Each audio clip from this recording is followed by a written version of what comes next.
The drop step is the main method we used for developing power in our punches. It was taken from Jack Dempsey's book. Bruce Lee really referred to a lot of Jack Dempsey's stuff quite a bit. And the idea is that just like any way a person in the major sports develops power, like throwing a ball or whatever, you have to learn to sink your weight into the movement. So whether you're throwing a straight lead or a rear straight, your body has to drop. And this is sometimes kind of a little bit hard for people to learn. People will tend to lock themselves up and try to throw the punch from the arm and maybe from the waist.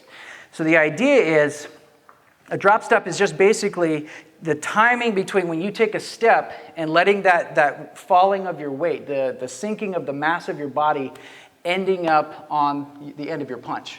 So if I take a step with my right foot, I'm putting that weight on the end of my punch. If I step and I punch before my foot hits the ground, then the timing's off. So this is the way we develop this. You just want to work this until you start to feel that the step itself is generating more power. So as my foot touches the ground, my weight sinks into the leg, and my punch is extending through.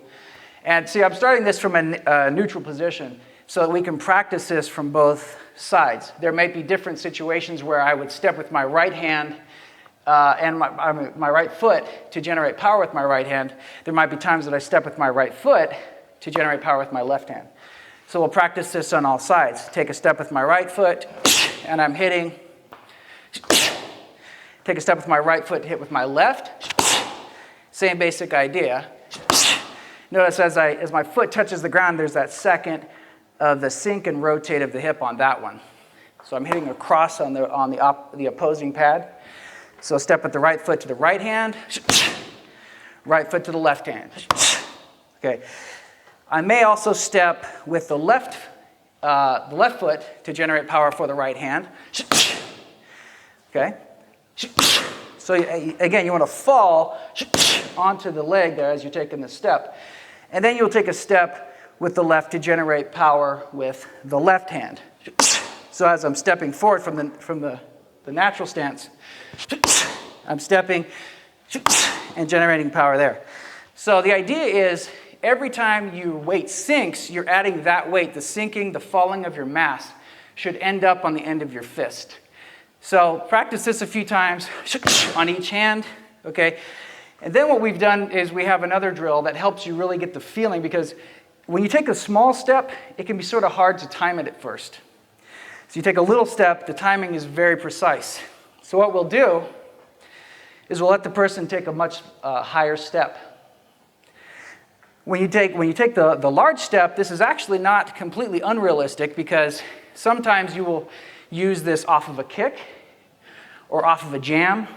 And so there are times this is useful, but in the way we're doing it here, it's just a training method so that as you get the feel that you're dropping your power into it, you can then shorten it up a little bit later and get the timing for the small step. So I'm going to lift, and primarily I do this off of the lead leg because there's not a lot of times I'd lift my left leg and leave it up there in front, my rear leg, I should say. So lift, and I'm hitting. Lift, and then fall. Okay. And this is where you can really tell your timing. If I hit again, after my foot has hit the ground and all the sinking has happened, I'm only hitting with the hand. So this is where you can kind of teach yourself. And your partner can be a very big help here. He sees what I'm doing, I lift the foot. If I land first, he says, okay. You know, it kind of gives you that little fix, or that little awareness that you need. But you can know easily when you're hitting, because you should be able to feel when your weight is behind it. Now, the biggest mistake people make is by falling too far. If your back is at this position here, you've gone too far. The idea isn't to lean into your strike. It's to let the step just sink weight onto your lead hand. So be very careful going between the proper and the improper technique. You can see there's a difference in the line that the body makes. So don't let your leg bend too far. Don't fall so that you're leaning and your face is open to attack. So here it is. I'm going to lift, and I hit as I come down. Lift, hit as I come down. And so just as my foot's hitting the ground, that is when my hit is, my punch is driving to the target. So for number 3, we're going to do the reaction drills for this. Now, you got to get the first 2 down first. You got to really get the feeling, because when you start reacting, that's when it's hardest to do proper technique. This is when you'll mess up a little bit. So the idea is, if Steve flashes the right hand from the neutral position, I'm going to step and hit, and he's only going to hold this for like a 1/1000 count, because the idea is if it's a reaction and I'm really preparing, and then that's the idea is it's no longer a reaction. It means my reaction is too slow. He'll let me know by removing the pad. Be careful though with your elbows so you don't hyperextend if you do miss. So as he puts the pad up, boom, I'll step and hit. Now I'm hitting cross pad again. Okay, so if I'm hitting with the right hand, my right foot is stepping and I'm hitting on his right hand. Okay, if he's holding up the left, I'm going to step out, hit with the left hand, his left hand. So it's the cross position once again. Now from here, I can also, you need to make sure your hands are correct, but you also will start mixing up the steps, which foot you're going to step with. So if he does this, I can step with the right. If he does it again, I can step with the left, but also be hitting with the right hand. Okay, so as he flashes the pad, step and hit, and try to make sure that you're doing this with as little response time as possible. So as little thought as possible. Now this is hard because you're going to have to make a decision what step you're going to take. In a fight, many times that's already kind of planned out for you because of what technique you've just finished. So as he puts the pad up, I take the step, boom, I'm hitting. He puts the other pad up, I may step with the same foot. I'm hitting with the rear hand this time. So he flashes the pad again.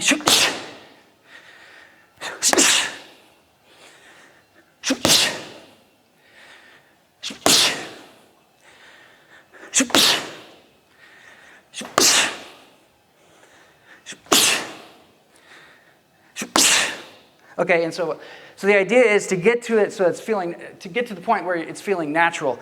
And it's hard because as you're trying to react, you tend to try to guess, and then you can throw yourself off balance. That's what makes the drill so beneficial. So as you sort of are waiting for this, try to stay relaxed and make it an easy movement. And the better you get at it, the more fluid you should feel. Okay, now I should also explain that you start out exaggerating, like we did with the big step. Even the steps we're doing now are a bit exaggerated because we're practicing really getting into the drop step. When you're in your stance in a fight and you do this step, it should just be part of your movement. You're working this into the push shuffle or your lead step and strike, where you might do a step and return. So at that point, it should not look like you're doing a technique as opposed to just you're stepping and hitting. When you step in and you get inside with one of these, always think about also, what am I going to do next? Because the good fighter is always going to be prepared to move, not to be standing in front. You can't you're never guaranteed the strike. Okay, we say that over and over again. So just because I'm throwing a wonderful punch doesn't mean I'm going to land it. So I throw this beautiful punch, boom, I don't want to be in a position where I'm standing here and then I kind of get back. So when you do this, you're stepping and you're always ready to move again. If I do it on the other side, and you're just ready to step off the line, circle, or whatever makes sense in that moment.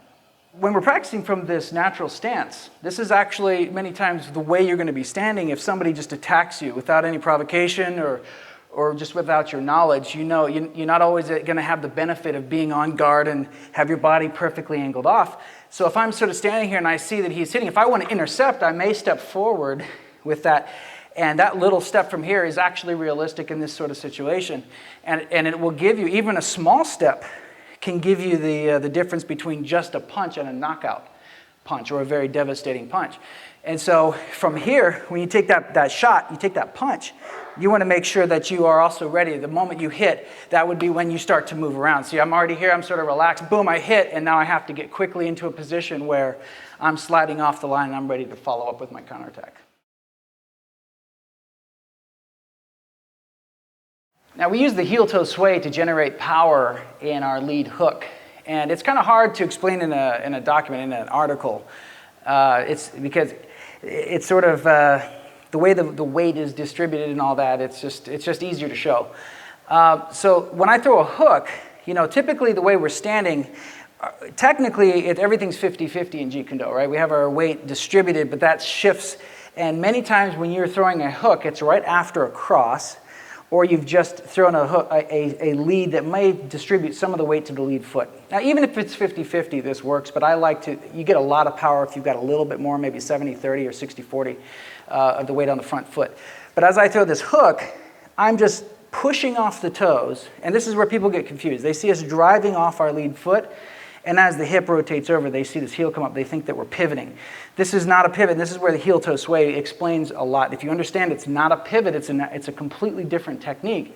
You're driving your weight to your rear foot, and your shoulders are rotating. See, as I drop the weight onto the rear foot. So as I'm ready to throw this hook, I'm starting to sink as my rear heel drops and I'm rotating over. So as I take this shot, I'm going to drive off of my lead foot and sink my rear heel. And this is a quick pop of the heel coming down. The faster you pop and the harder you drive off the lead leg, the more power you're going to generate into the torque of your hook. So the weight is a little bit forward maybe, or even 50-50, and boom, I'm dropping that weight back, and then I would come right back into position. Boom, and then I'm right back into position after I throw the hook. So I drive back, boom, throw the hook, weight drops on the heel, and again, I'm not pivoting, even though it may look like it to some people. I'm just driving the weight off, and as my hip turns, the foot may turn with it.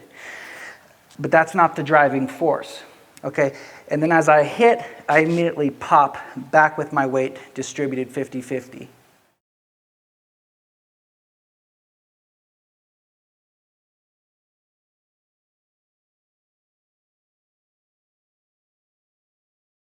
Okay, the sudden drop is when it's almost like you're lifting your legs up off the ground. Because the idea is when you sink, as fast as you want to sink using your muscles, because your muscles are going to have some resistance in them, you cannot move as fast as gravity will pull you down. So what we do is we just try to lift our feet about 2 inches as we bend our legs, as we relax the muscles.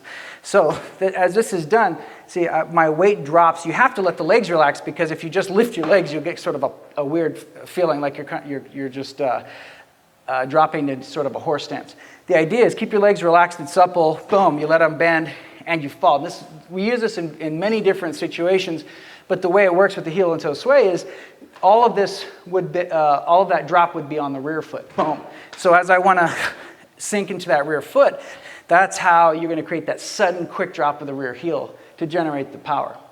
So let me show this with a hook real quick. Okay, if I'm just sinking and rotating with the hook, I can generate a lot of power. I'm just going to kind of lean back, and I can hit pretty hard with that. But the idea is the faster your weight transmits or transitions to the rear foot, the more explosive pop you're going to have, and that's what you want. So it's the idea of a bullet again. A bullet is not very dangerous unless it moves fast. So whatever mass you have, you want to accelerate that into the target. And the faster you pop and you drop in that position, the quicker the torque, the quicker the shot's going to be. So now that we've done it with just a quick, just sort of a drop and rotate, a normal one, I'm going to do that with the pop of really sinking into my heel. Okay.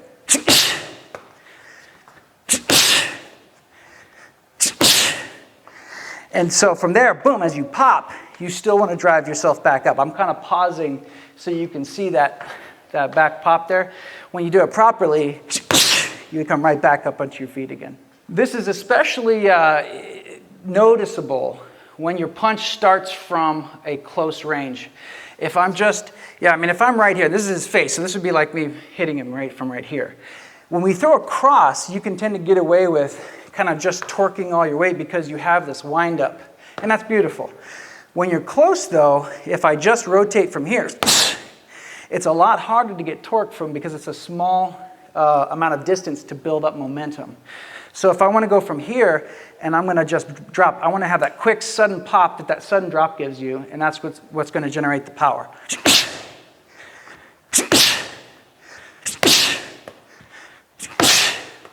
Okay, if I was just trying to do this with kind of a rotation, you can see it's a lot harder to generate the power. So you need that quick sudden movement that the sudden drop gives you, and that's going to be it's going to give you that sudden thrust. And that's exactly how the 1-inch punch is done. So just a quick comparison, when a person drops in the 1-inch punch, the reason most people can't do it is because people try to fall into it. So when you have that quick drop, it gives you that quick acceleration that you need for a small amount of movement to generate a lot of power. The shoulder rotation is extremely important too. Now, so when you add all these things together, there's all these little scientific elements that create the most powerful punch you can have. So the sudden drop is that pop that you get, and when you rotate, what you're doing when you do the shoulder rotation, what you're doing is you're getting all the core muscles, to the big muscles of the body, to be involved in that shot. Remember, Bruce Lee was not a very big person. People said he hit like a heavyweight, though. He learned to use every ounce of his being behind each punch.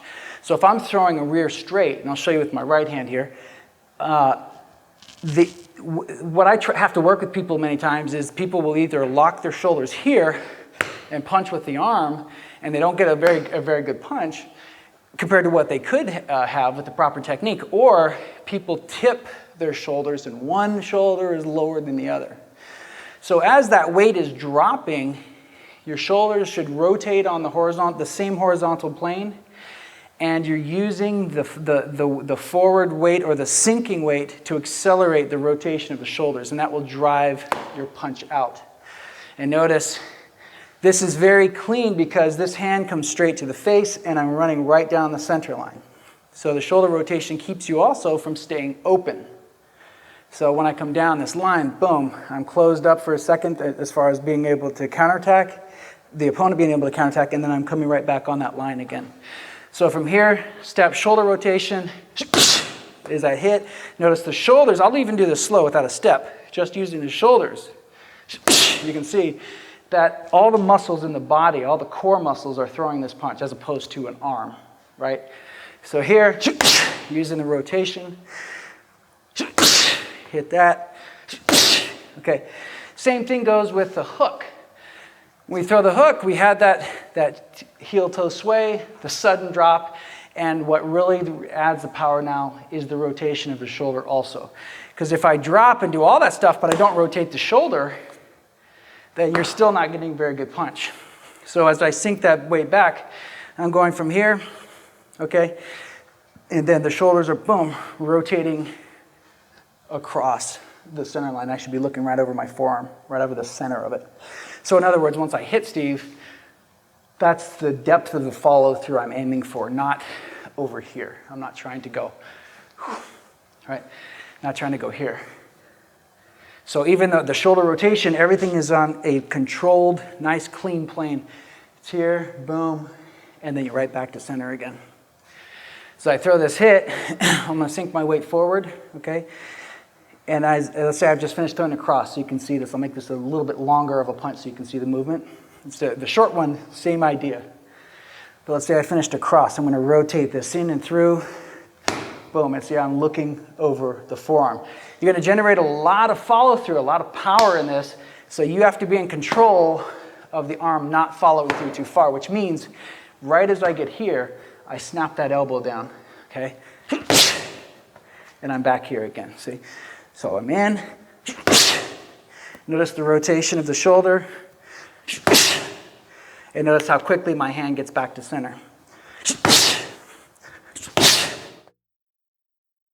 So when you throw a straight punch or the hook, I mean, this idea that when you throw a punch, it's almost like your hands are connected with a chain, that you're pulling on one. One hand should come back always to cover the chin, okay? And your shoulder is always covering as well. If I throw a hook, it's the same idea. The moment I throw that hook, this one's driving back. If I throw a straight lead, if I throw a rear straight, that's when it really becomes important because you're changing sides.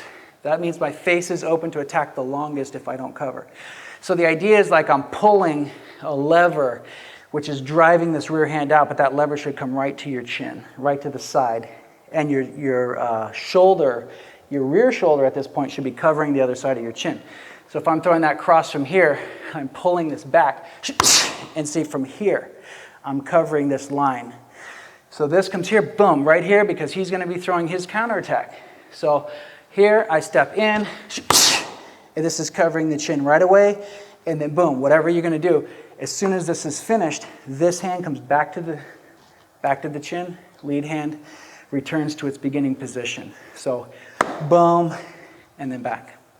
The chain analogy really becomes interesting when you're doing a negative positive, because as I'm throwing the one, and I'm not going completely full out on the first one, and the second one comes up, it's very easy for people to leave their hands sort of in limbo. So it's here, it's going, and this hand should right away, that idea of pulling the chain and getting the other hand out. So think about that. Visualization really helps when you're training, because sometimes when you're not getting it, you put a little visual kind of cue in there for yourself, and your brain will start to focus on it in a different way. So I may do negative, positive, or I may do positive, negative, positive. So I may go, and either way, see, the hand has to come back to the face every time. So really focus on that when you do the negative, positive, or anything, but this is when you'll start to really notice how this comes into play. Now you probably picked this up from watching this so far and from just reading many of the things that we talk about, that the torque from the body is very important. And when we throw our punches, man, hip torque, the core muscles are very engaged. It is the core, just like the core muscles are the core of our punching power. And what we use is a medicine ball in a drill like this. And I started this drill, I came up with this drill for my own class because I saw it was so hard to get people off of that idea of throwing the punch with their arm. I mean, the arm is the weapon, right? The weapon doesn't do all the work itself. So people will take the weapon, it's like taking a sword and telling the sword to go, hit somebody. Your arm is the weapon, and the body is the driving force. Okay, so as I hit, I'm telling my body to dig in, to use my toes, to drive from the ground. And I was really trying to put into place some of the things that Bert Poe showed me about digging in the ground and using the whole force. And I would see people out, one after another, using the arm, or they would rotate and then punch, and it just wasn't connected. So when you use the ball, a medicine ball like this, you're learning to take a known movement and you're tacking on what you're trying to use, and that's the quickest way to learn something. So if you're already used to moving or torquing with something, we try to emulate the movement itself that we're trying to get good at. Now, the danger at first of doing a drill like this is you have to be careful that you let go of the ball in the right area. If you let go of it too late, it's going to go through the wall. Let me explain the drill. You're going to start from one side and you're going to torque through. You want to do enough of these that you almost try to surprise yourself so that you don't know the difference between when you're going to punch and when you're going to torque the ball. So this is why I say that it's dangerous if you're not paying attention, because at one point as I torque this hard, I'm going to try to really whip this through. At one point, okay, I'm going to let go. Now I'm going to hit with my palm, because generating this much force, especially if you're not used to it, you can really hurt your hand. So as I come off of this, I'm going to drop the ball, boom, and I'm going to hit with the palm. Now what I was saying before is that sometimes people are so excited about doing this, they let the ball continue on when they let go. This is what you got to really focus on. There's an area right beneath you, and as you're torquing, at one point, just as I start, I just let go, okay? And I'm going to continue. I don't throw the ball at all. I just let it go, straight down. So here's what happens. This is a 12-pound medicine ball. And this one has handles, which is pretty nice. You can also use the ones where you're just using your palms, just be careful. And you drive through fast and hard. So once again, driving. And see, the idea is you decide sort of at the split second when you're going to do the punch. You shouldn't be planning too much ahead, because the idea is you actually start the movement. And as you start the movement, you're actually torquing with the ball, and then you let it go. That movement has already been created, and it's actually too late for your mind to screw up the punch. Now, the idea behind a drill like this is once you've done a few, you try to emulate that without using the ball. You have to think of it. Try to get yourself back in that state where you had the ball there for a second, you're using it, visualize, and then you do the same rotation. And I'm throwing the same hook. So once I do that, you're developing knockout power. This gives this gave my class, the people I was working with when I developed this, and over time, the other people I've used helped with this drill. You could tell it jumped them from a level where they just weren't breaking through to having a punch that was maybe 10 times more powerful than they had in a matter of 1 or 2 classes. The drill is very important. Be very careful with the medicine ball. Make sure that you're taking care of your back and everything. But this is just a drill that we use to develop torque and power using the core muscles. Now, one thing that we talk about quite a bit when we're developing our punches is posture. One of the things that Burt Poe used to tell us was that a powerful puncher should have bad posture. That doesn't mean you have to walk around with bad posture, but it does mean that when you're striking, your shoulders should have a sort of collapsed look. You're kind of hunched over, and when you're throwing like a hook, you'll notice that everything is protected and is sort of really closed in on itself. It also is the sign of somebody that's very aware of their space as a striker, because if I'm here and I'm fighting, I'm also much more open. And when you punch, you notice that people tend to throw from here. The back is straight, and you don't have the right posture for power. I tend to think of it as a spring that's coiled for power. When you throw a punch from here, the idea is your whole body is coiled. That's what we call loaded, when your muscles have just enough weight on them that they're ready to explode from. If you're all the way completely straight, you have nowhere to go. You've already uncoiled the spring. So if I'm throwing any punch from here, maybe let's say a straight lead.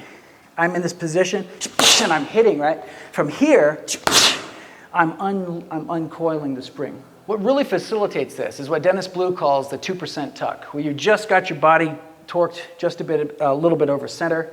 So the idea is that you want to have the midsection tucked in and over. It's like when you're lifting weights. They always tell you to take your abs and flex them so that you don't explode out the back when you're lifting weight. This is bad technique. A good technique would be to have yourself over center. You want your ribs tucked in a sense. And so if you do take a strike, you've got all this crunched over. It's sort of a mild crunch where you're flexing a little bit. Not really flexing, but you're activating the muscles. And so if you take a strike, you're already a little bit protected, and this is what helps you to develop the striking power from there. Another example of using this posture as well as the drop step is the downward smash from Xin Yi, actually. And we'll show you a few ways of doing this. The idea is that you're dropping your weight and you're smashing with the hand, with the palm as it snaps forward. So one of the ways that you may practice this is you're stepping through. You may be in a left lead, stepping through, bringing both hands up, very kung fu looking, right?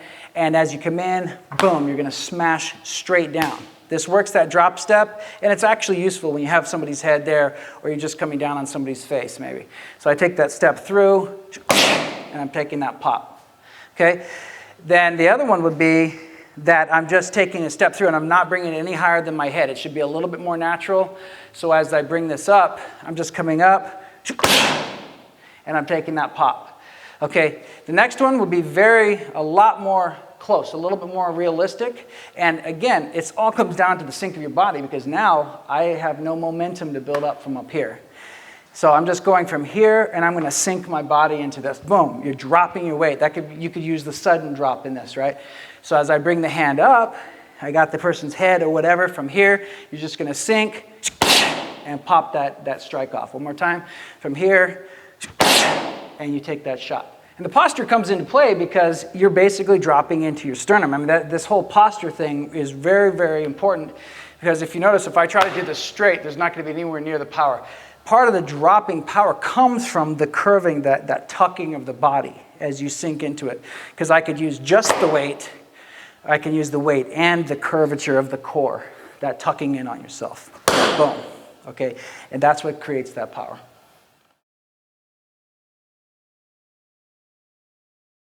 Now the palm hook is a very devastating strike. You're using the palm in the same manner that you'd be using the fist on a hook. And the progression is basically the same. You'd start with the heel toe sway, and that drives that weight going back towards your rear foot. Use the drop to sink yourself into it, the hip and shoulder rotation, and then right at the end, you're gonna pop your hand right here. This pop from the wrist creates the last amount of that concussion or that power that's going to drive through. And it's very important, especially from close range, when you don't have time to load up with one punch and then follow through.